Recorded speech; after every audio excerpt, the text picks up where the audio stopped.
Welcome everybody, and it's wonderful to see such enthusiastic, bright young faces around. It's not hard at my age to see bright young faces around. To come to learn more about care of people with MND, something that our multidisciplinary teams are dedicated to. The Health Department of WA held a consultation process in 2008 which resulted in a model of care for people with motor neurone disease in WA, one of 43 models of care that the Health Department has. And that resulted in a determination to set up 3 multidisciplinary clinics as best care for coordinating care for people with MND based on health service regions. So North Metropolitan Health Service, based at the Perrin Institute and Charles Gardner Hospital, which is the clinic that I lead. We look after about 55 people with MND.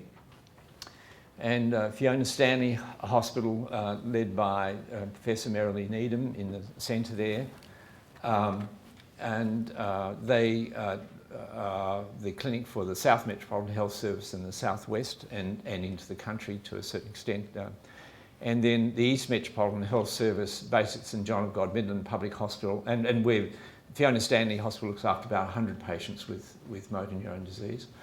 And Midland Public Hospital, St John of God Hospital with Dr. Leigh Coe over here, and they look after about 25 patients with MND. There's about 290 patients with MND, 190 patients with MND.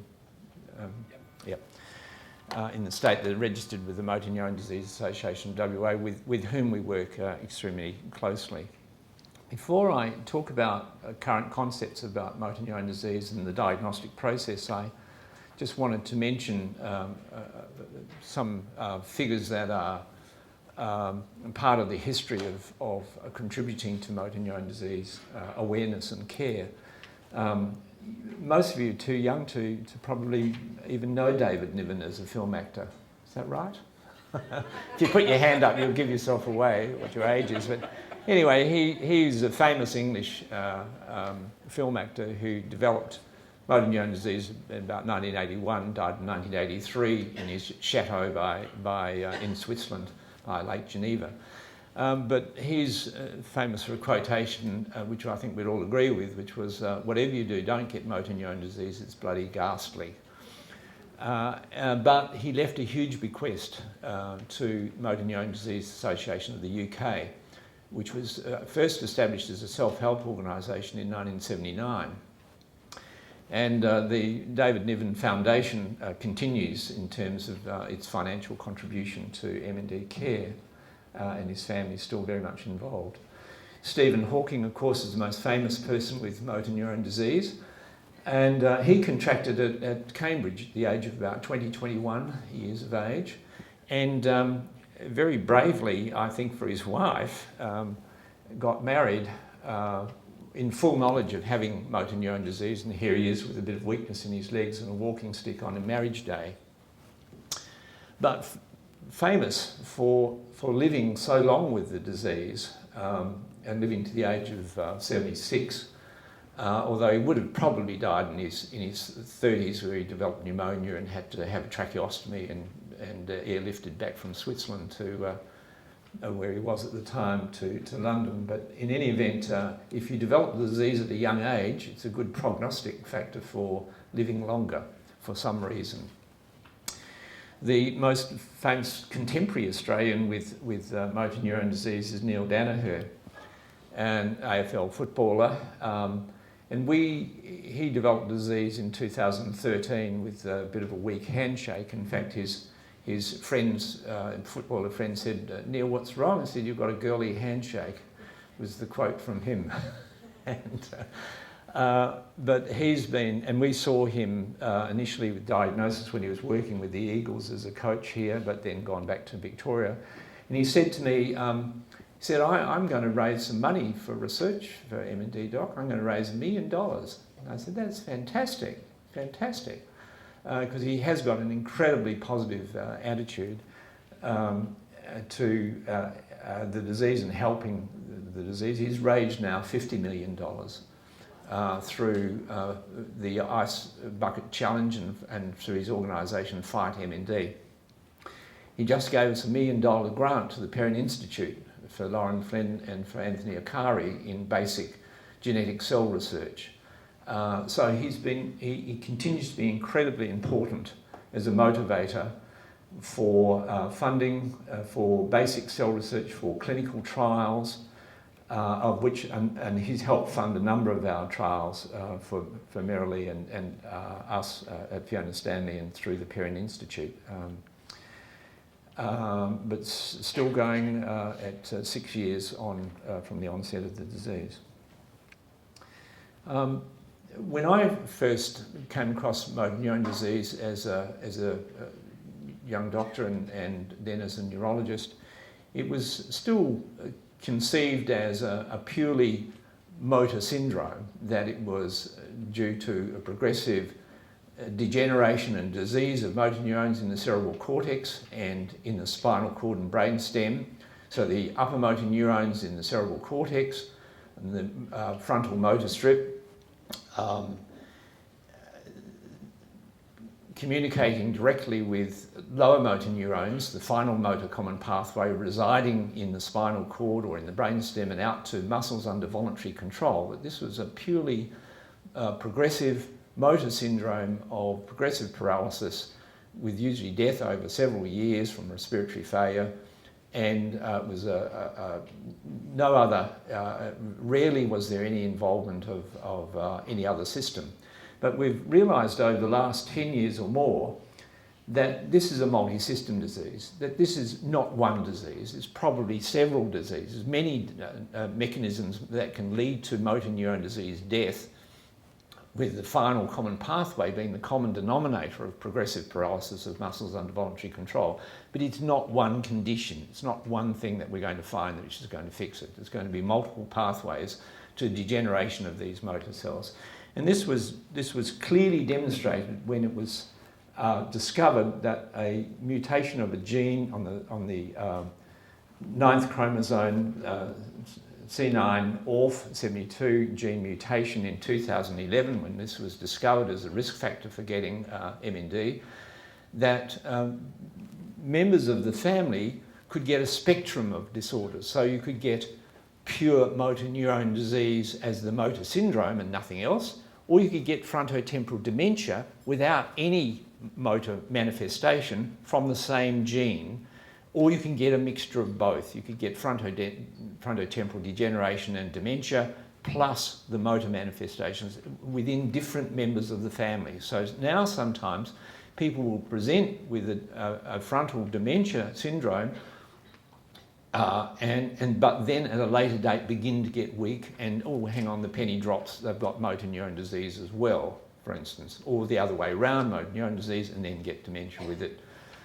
So that this disease is much more complicated and multi-system than we thought it was. Although the common denominator and what defines the disease is the progressive paralysis of muscles under voluntary control. Median life expectancy from diagnosis is 2 to 3 years, but 20% of people survive up to 5 years, 10% survive 10 years or more, and we'll look at some of those phenotypes or patterns which suggest a certain prognosis.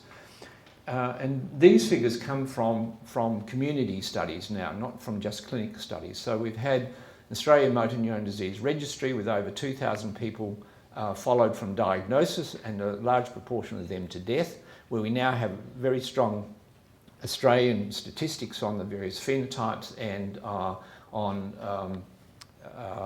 all sorts of things which, again, we'll look at about the nature of the disease. So there's about 3,000 people in Australia with the diagnosis and about 200 in WA, and incidence of about 2 per 100,000 per year with a prevalence of 6 per 100,000 population, and it's a little bit more common in males than females. And it's a disease with a peak onset around the late 50s to into the 60s. It's not like Alzheimer's, not like the older you get, the more likely you're going to get the disease. although the youngest patient I've had is 18 years of age, and the oldest would be in their 80s at presentation. The cause of the disease is not really understood, although we have quite a number of clues that have emerged now. And certainly 10% of patients will have a clear family history. It's usually autosomal dominant. It's usually clearly within the family that frontotemporal dementia and or MND is present. 90% of people are said to have sporadic disease where there's no family history of it, although if you look for the known genes, of which there's over 20 of them now associated as risk factors for MND, about 7% of people in the sporadic population will find a gene which predisposes to the disease. There have been epidemiology studies done, many epidemiology studies done, but not in huge numbers. But the one factor, which is the only factor which is known in the environment to interact with the genetic predisposition, is smoking. So if you're a smoker, you're more likely to get MND. The curious thing about smoking is that if you're smoking, you're less likely to get Parkinson's disease. Now again, what this all means is hard to know, but there are clusters of people with MND where there have been associated things like, there's an increase in exposure to pesticides, or there's an increased prevalence of MND in elite Italian football players for some reason, and that or people who are involved in intense physical activity during their lives seem to be more predisposed to get MND, exhaust your motor neurons. Again, it hasn't really been confirmed. War veterans, if you've been in the armed services and in active war service, you're more likely to get it than if you're in the armed services and not involved in active war services. And again, what these things mean is not quite sure. If you're exposed to certain cyanotoxins, you may also be more likely to get the disease. Now, as I said, the disease was first identified as a particular entity in 1874 in Paris by Charcot, and he's the one who termed the term amyotrophic lateral sclerosis. And it's used these days as a sort of synonym for motor neuron disease. Motor neuron disease is a more overall arching, embracing term, embracing the various forms of motor neuron disease, with ALS, which I'll explain in a moment, being the most common form or phenotype of it. And it's an anatomical term, an old anatomical term, a bit more related like multiple sclerosis, so multiple areas of scarring within the nervous system, again coming from the late 19th century description, an old term which still carries on. Amyotrophic lateral sclerosis, referring to the death of motor neurons in the cerebral cortex, and then their degeneration, but then secondary degeneration and death of the motor neurons that live in the spinal cord, in the anterior horn of the grey matter of the spinal cord, leading to muscle weakness and loss of muscle mass, amyotrophy, and where the descending upper motor neuron pathways in the spinal cord show scarring and lack of staining here on this particular cross-section of the spinal cord. So here's the lateral sclerosis. So amyotrophic lateral sclerosis, the classic involvement of upper motor neurons and lower motor neurons to voluntary muscles has resulted in this particular terminology. Lord Brain, he's a neurologist in London, it's his real name, he didn't change it by deed poll.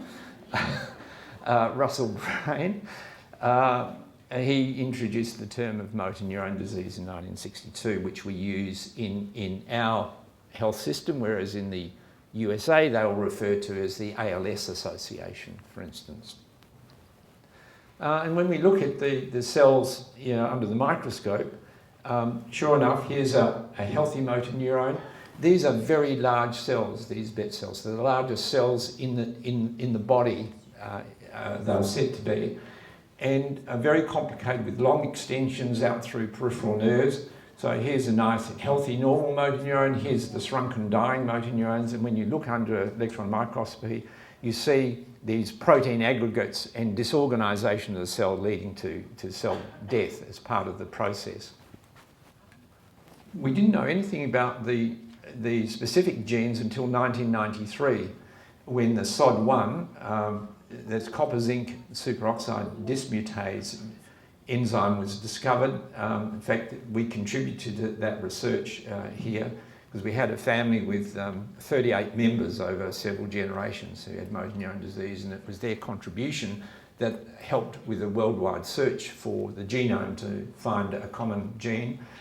And since then, there's been an explosion in the understanding of the genetics of MND and the finding of these other genes and mutations within them that lead to risk, particularly the C9orf gene, 2011, that brought out and exposed the multi-system involvement that can occur with MND, and where it contributes to about 40% of the cases of genetic MND. There's still some cases of strong familial MND where we haven't found the genes. But these genes in this cartoon of a motor neuron, there is speculation and some knowledge about what some of these genes do, and then if that you've got a mutation and the gene's not working properly, it's interfering with metabolism of the motor neuron, the RNA or genetic processes, the processes that are needed to keep the neuron healthy. And so there's certain things known about how some of these genes work and how they are going to interfere with the structure of the motor neuron or the function of the motor neuron, which may then lead to mucking around with the gene to interfere with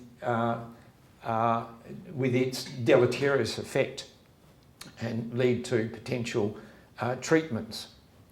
Out of all of this, one of the things that's come out of this current research is that cortical hyperexcitability with glutamate excitotoxicity, it seems an important final event in triggering the death of the motor neurons.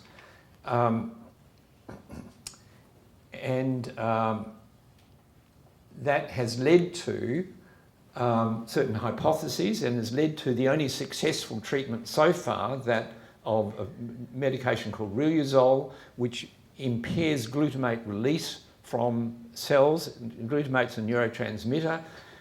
Nerve cells talk to each other by releasing chemicals that then influence the next neuron, which then causes an electrical event and then messages pass. So if you restrict the amount of excitatory glutamate within the nervous system, it calms down some of these hyperexcitable motor neuron processes, and the nerve cells live longer, particularly in culture.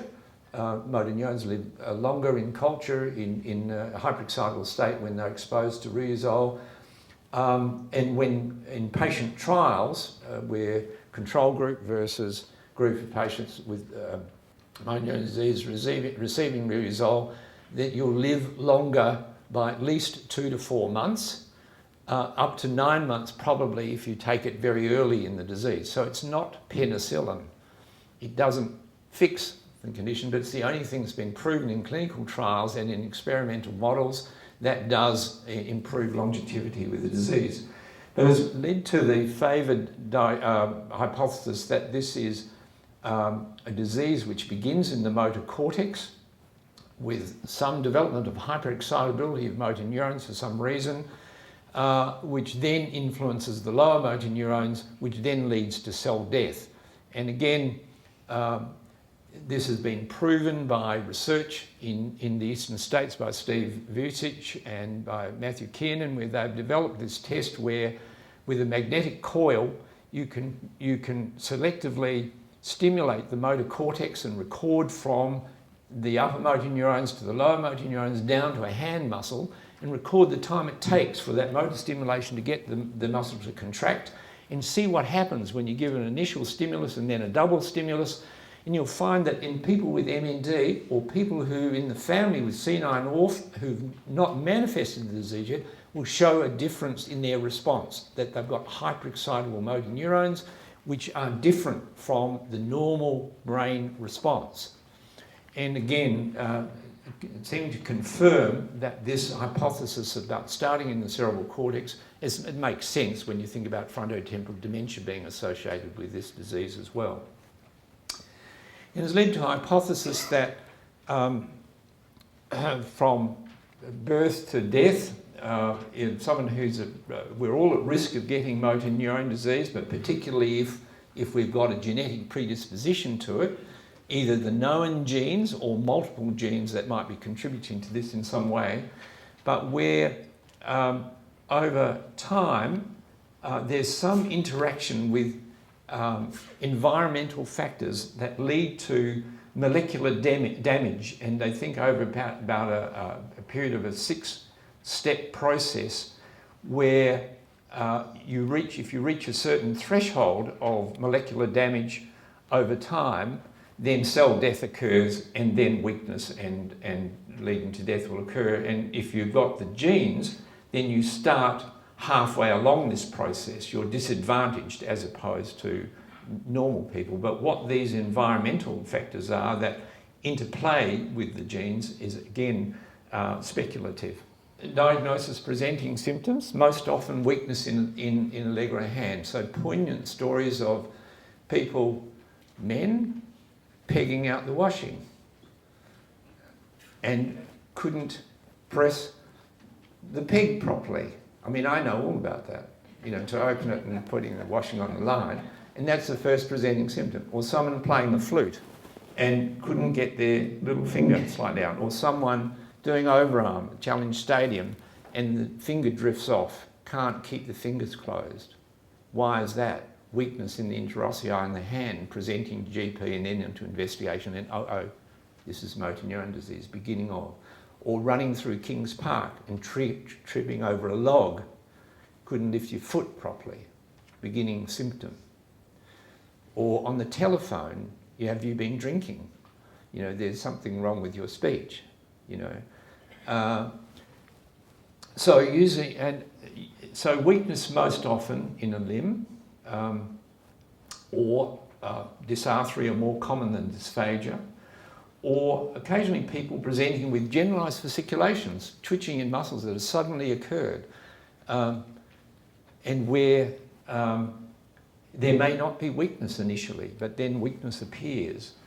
And Matthew Kiernan and co did a study of health professionals in particular presenting with fasciculations, muscle twitching, and he named the title of the study Fasciculation Anxiety Syndrome in Clinicians, which I thought was rather cute.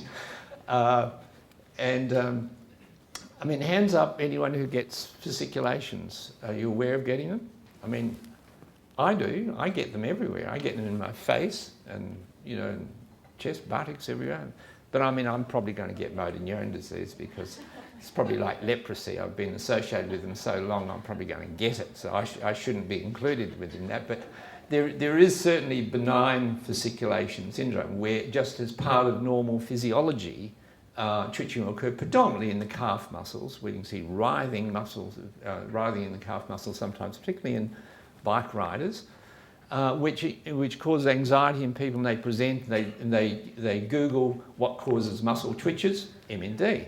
So they come along. So doctors and nurses in particular.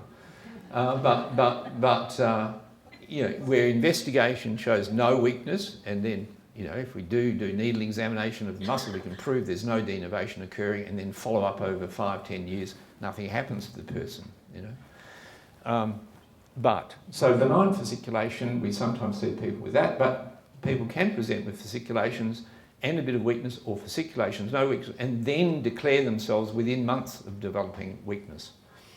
And where, again, it seems to support the upper motor neuron hyperexcitability down to lower motor neurons, muscle twitches, and then weakness sets in. So it tends to support that hypothesis of beginning in the motor cortex. Some people presenting with cognitive behavioural disturbance, some rarely presenting with dyspnea. In fact, we've had 2 people diagnosed in ICU as their presentation this year, one in Charles Gardner and one in Fiona Stanley, where the first diagnosis of MND was made intubated in ICU. Person presented with shortness of breath, respiratory failure in the emergency department, intubated. Why has this happened? Goodness, you know, let's get the neurologist involved. Sure enough, there's evidence that there's more widespread involvement of muscle, but not previously declared, presenting in respiratory failure, which is just an amazing thing to have happened.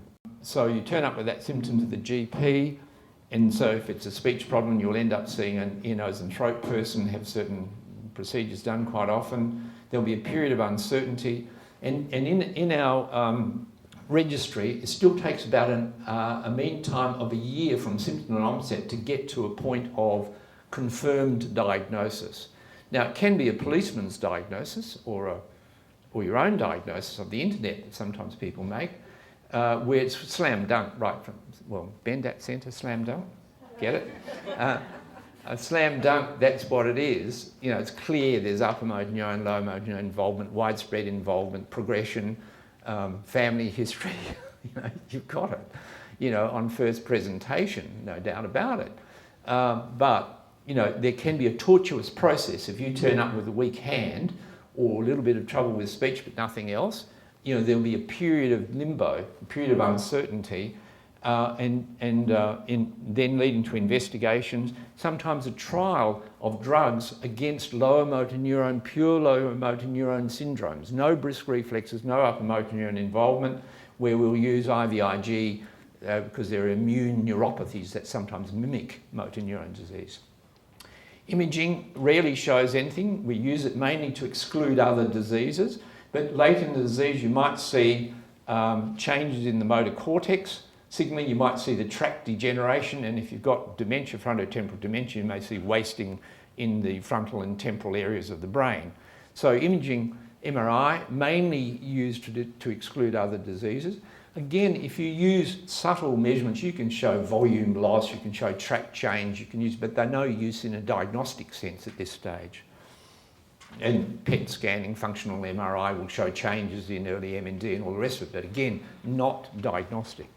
So there are mimics, there are conditions that we have to be aware of as neurologists, particularly cervical myelopathy with lower motor neuron signs into the arms from compression of nerve roots, but then spinal cord compression as well, giving upper motor neuron signs into the legs. Multifocal motor neuropathy, a number of autoimmune disorders.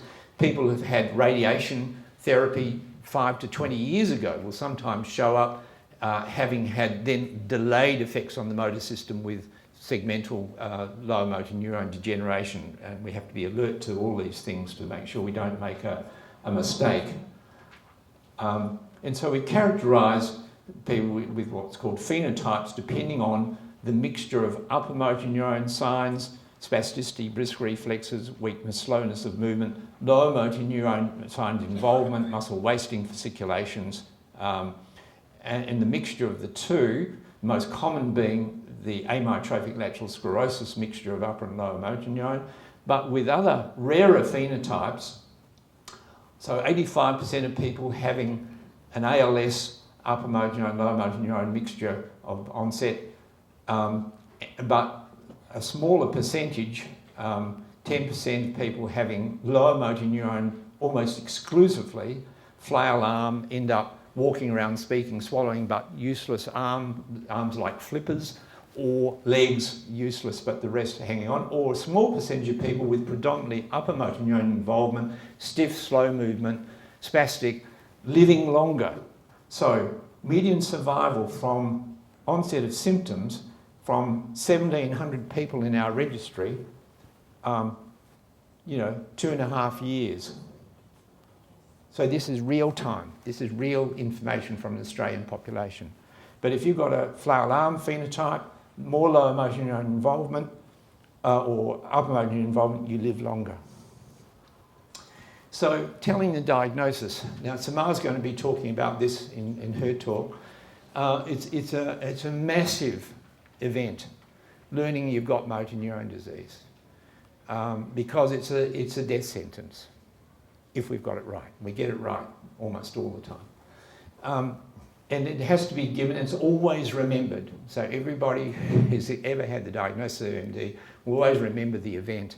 And usually we're very cautious and we'll try and do it over several consultations and use a hierarchy of euphemisms. sometimes to get the information going that this is a serious problem we're looking into, and you know, it's not looking good, but it's a problem with the nerves to the muscles, and we're working on it, and we're moving towards a diagnosis.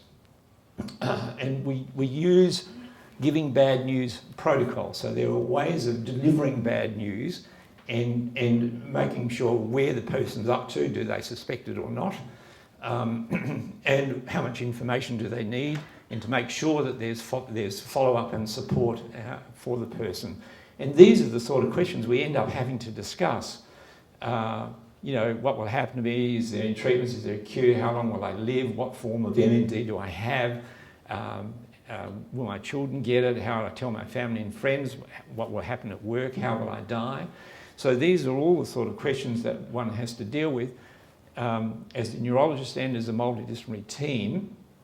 And again, I'll be going to be talking about this in symptom management, about that there's a core team that we have, that we all contribute and support each other and all have a certain amount of expertise in, that helps guide the person along with the Motor Neurone Disease Association advisors, and where any one of us or combination of us may end up being the key worker, whoever is most important for that particular patient and family, to guide them through the disease process. Now, it doesn't always work fabulously. People engage with us to a variable degree, and one of the problems about having MND and with all this support available is that it's a very intrusive disease, particularly if you're a private person. And we've plotted a couple of people. You meet at least 80 to 100 new health professionals during the course of your disease, a very intrusive disease. In fact, we've had some people who wouldn't answer the door sometimes because they're afraid it's another health professional trying to offer help.